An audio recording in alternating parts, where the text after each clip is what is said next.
Derek Langston stared at the wooden boards beneath his boots, and a feeling of deep unease settled in his bones.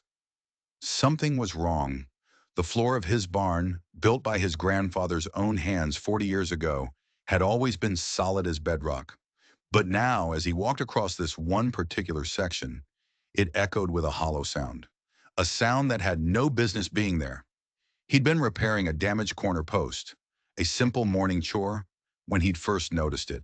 A deep, resonant boom where there should have been the dull thud of boot on packed earth. He knelt, the rough wood digging into his knees, and pressed his ear to the floor. He tapped it again.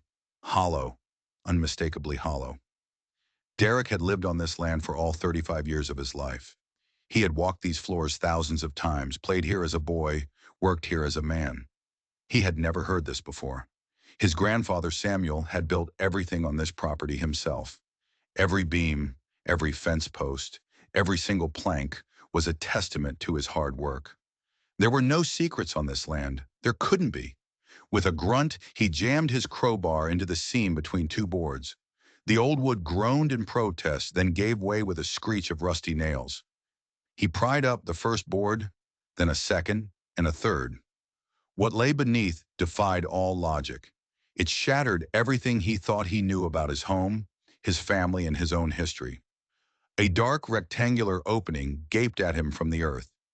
A set of wooden steps, expertly carved, descended into a darkness that seemed to swallow the light. This wasn't just a root cellar. This was a tunnel, a carefully constructed, deliberately hidden tunnel. The steps were worn smooth, the edges rounded from what must have been regular use. But that was impossible. His grandfather had been dead for 15 years. Derek had lived here completely alone ever since. He lowered himself into the opening, the cool subterranean air raising goosebumps on his arms. He struck a match, the tiny flame pushing back the oppressive dark. And then he saw it, something that made his blood freeze in his veins. Footprints. Fresh footprints in the thin layer of dust on the steps. Someone had been down here, recently, within the last few days. But Derek hadn't been in this tunnel. He hadn't even known it existed. And he was the only person for miles. He was supposed to be the only person with access to this barn. He thought he was alone. He was dead wrong. He followed the tunnel deeper, the single match casting flickering, monstrous shadows on the walls. The construction was incredible. Heavy wooden support beams held back the earth. The walls were smooth, carved with a skill that spoke of long, patient work. This wasn't some desperate hiding place. This was a professional job built to last, built by someone who had been using it. The tunnel opened into a small square room, and what he saw there made him question his own sanity. A leather armchair sat in the center of the room. Beside it, a small wooden table. On the table, a tin cup still holding the faint metallic scent of fresh water, and a plate with breadcrumbs that hadn't yet gone stale. Someone had been here just a day or two ago. His hands, usually steady from years of farm work, trembled as he took in the rest of the room. A thick wool blanket was folded neatly on a makeshift bed in the corner. A small stack of books was piled against the far wall. These weren't the belongings of a drifter seeking temporary shelter. This was a home. Someone had been living under his feet. He picked up one of the books. The leather cover was worn, the pages soft with age. He opened it to the flyleaf.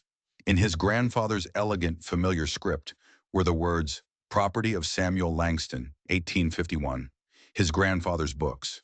But Derek had gone through every single item in the house after Samuel's death. These books had never been there. Beneath the table was a small metal box. He opened it. Inside were documents that made his breath catch in his throat.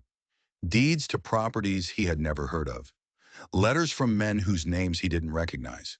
And at the very bottom, a faded photograph. Three men stood in front of the very barn that now stood above his head. But the barn in the picture was new, the wood still pale. One of the men was his grandfather, Samuel, younger than Derek had ever known him, a confident smile on his face. The other two were strangers, but something about their sharp, intense faces felt deeply, unnervingly familiar. He turned the photograph over. More of his grandfather's handwriting, a single cryptic line. The agreement holds. The land stays divided.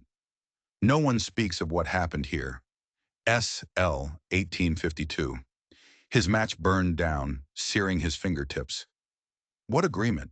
What had happened on this peaceful, ordinary piece of land that demanded such secrecy? He lit another match. That's when he noticed the fresh candle wax dripped onto the table, the recent ash in a small metal dish. Someone had been reading by candlelight, eating, living, while he slept just a few hundred feet away, oblivious. Suddenly, a sound from above made him freeze. Footsteps. Someone was walking across the barn floor. Not the tentative steps of an intruder, but the confident, familiar stride of someone who felt they belonged there. Derek blew out the match, plunging himself into absolute darkness. He pressed his back against the cold, earthen wall, his heart a frantic drum against his ribs. The footsteps stopped, directly above the hidden entrance. Then a voice cut through the silence. A woman's voice, clear and calm. "You can come up now, Derek. I know you're down there." Derek's mind reeled. She knew his name. She knew he was in the tunnel. This wasn't a random trespasser. This was something else entirely, something that had been planned. "I'm not coming up until you tell me what this is," he called back, his voice echoing strangely in the confined space. "That's exactly what I'm here to do," the woman replied, "but I'd rather not shout through the floorboards. My name is Olivia Harrow. I've been waiting 3 months for you to find this place." He climbed the steps, emerging into the familiar, dusty light of his own barn. A woman stood there, watching him.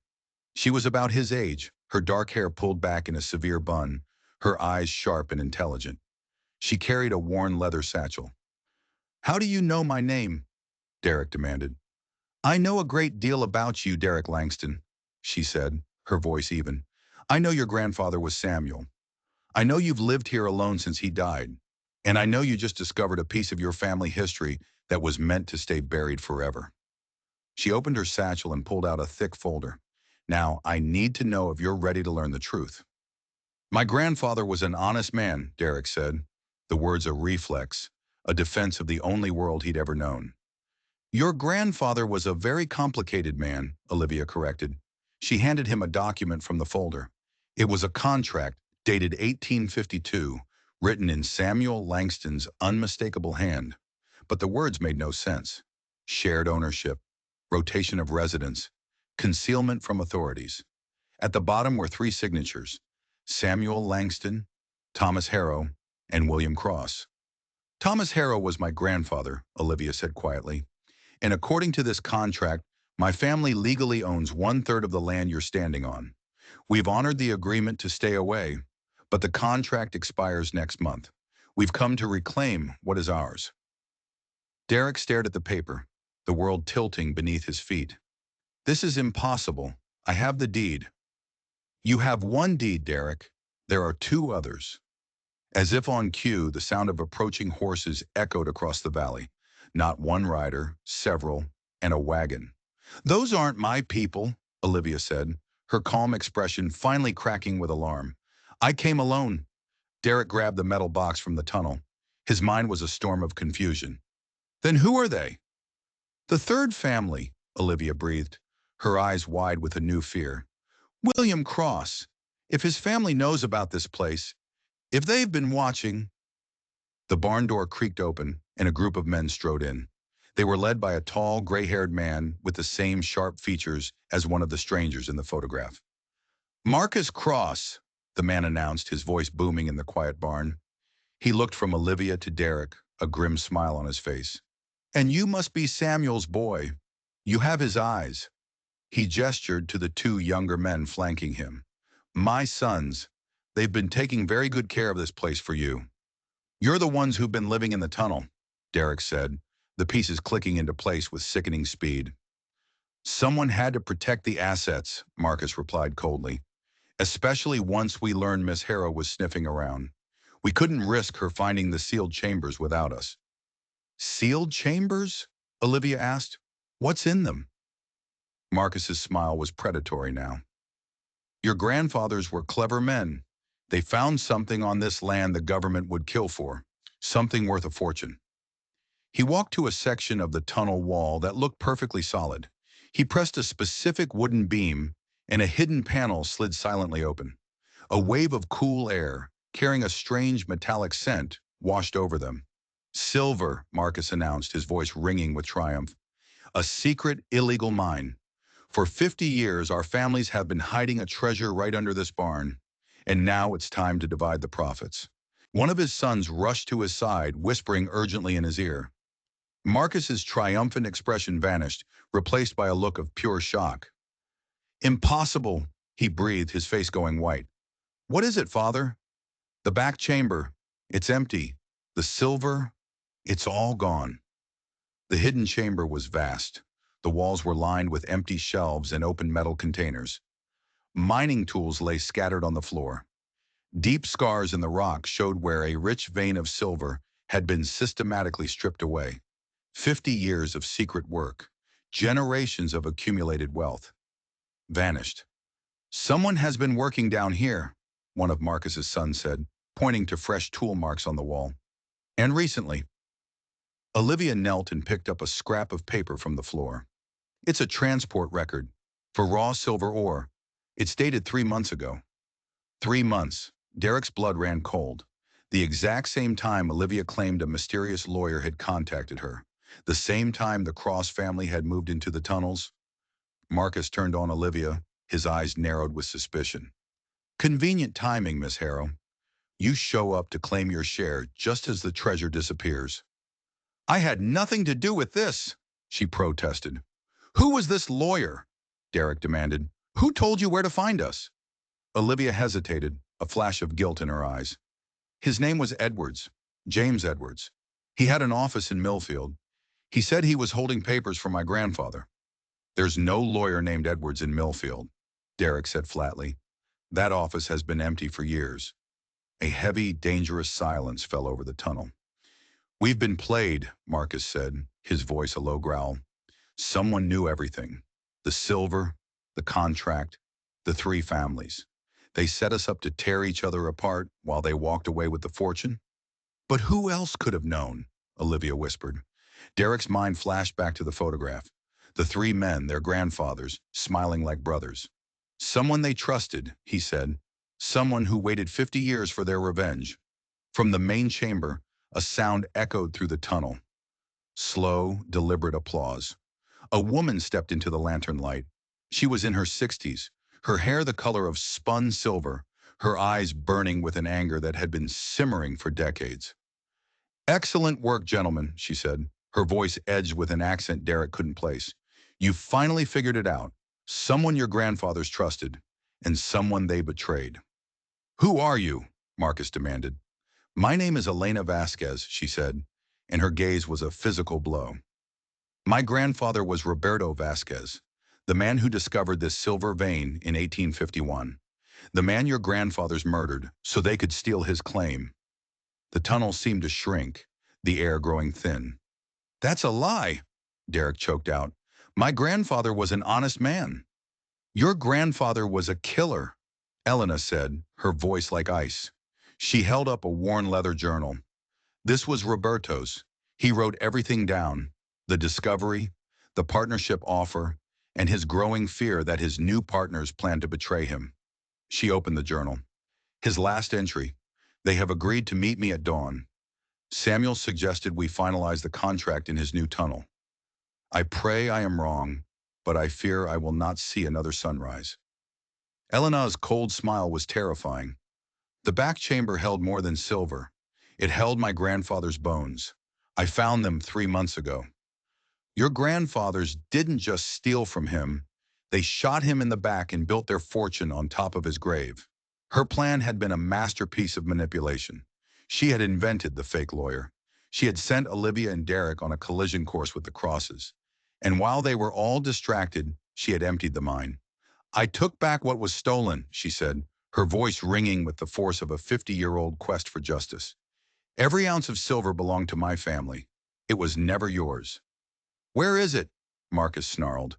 Building schools, Elena replied calmly. Hospitals. In towns where the Vasquez name means something more than just a forgotten victim. I didn't need to prove your grandfathers were murderers. I just needed to take back what was ours and watch your families destroy themselves fighting over a treasure that was stained with blood. Derek stared at her. his world completely shattered. His inheritance, his legacy, his very identity were all built on a foundation of murder.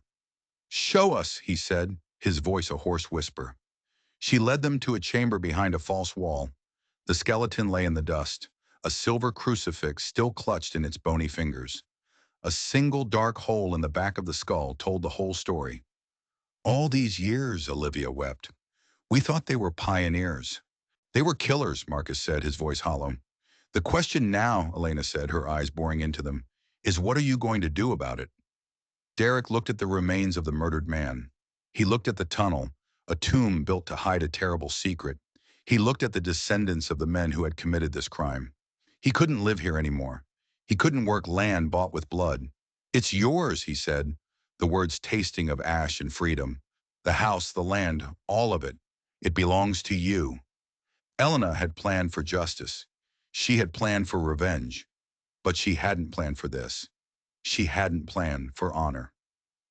3 days later, Derek Langston signed away the only home he had ever known. He took the fair price Elena offered, not as an inheritance, but as a chance to start over. The Crosses and Olivia did the same, walking away from the blood money that had defined their families for half a century. Roberto Vasquez was finally given a proper burial, his name carved on a headstone that told the true story of the land. As Derek rode west into a future he would have to build with his own two hands, he was no longer Samuel Langston's grandson. He was just Derek, a man who had lost a fortune but had reclaimed his soul. He had spent his whole life living in the shadow of a lie. Now, for the first time, he was free. What would you have done? Would you have kept the land or walked away from the tainted legacy? The choices of our ancestors echo through our lives, but we are the ones who decide whether to repeat their mistakes or forge a new path. If this story of secrets and redemption made you think, click the video on your screen now for another unforgettable tale from the untamed frontier. And don't forget to subscribe to our channel. Your support is what allows us to keep digging up these incredible stories. Thanks for watching.